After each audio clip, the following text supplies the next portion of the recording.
What is up everyone? Marches back here to do a comparison video between the KD11s and the KT3. If you'd like to see the full performance review of both shoes, I'll put the link down below so you can see the full detailed review on each shoe.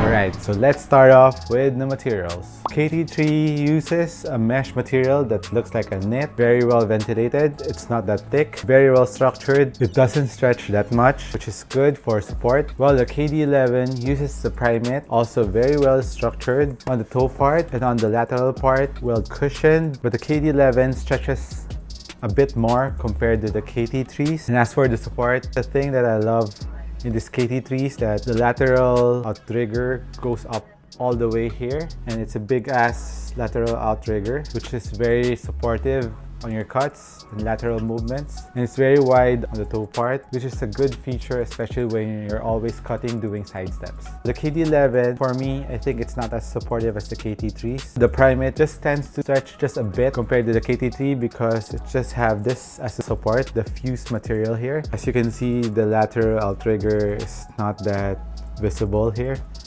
So when you put them side to side, as you can see, the KT3 has a big more lateral outrigger, and this is the same size for both shoes. It's both US 10.5. For support, I'll give it to the KT3s. Moving on to the cushion, the KD11s, as you know, uses an Epic React with a full zoom unit, one of the best cushion setup that I'm using right now. Gives very well responsiveness, bounciness, impact protection. You're a bit more high off the ground on the KD11s, but still it's pretty responsive. And comparing it with the KT3s, it uses the Anta's unique foam, which is also very nice. Good impact protection, excellent court feel and responsiveness, but the KD11 has a bit more bounciness in it. And so for the cushion, I would give it to the KD11s. Moving on to the lockdown, both have internal and external heel counter, but the KD11 has a one booty upper. It has more lockdown, it hugs your foot really well. It gives you a one-to-one fit. And as for the KT3, it's semi one booty. The KT3 uses a thinner material, so when you're tightening it up and your socks is not that thick, your foot, especially on the ankle part, is not as secured and locked down as the one in the KD11s. A little edge on the KD11s on the lockdown. Moving on to the traction, the KD11s uses a circular pattern on the traction, while the KT3 uses a fingerprint pattern on the outsole. Both tractions are really good. Both can stop on a dime on the clean and a bit dusty court. It's a tie for traction.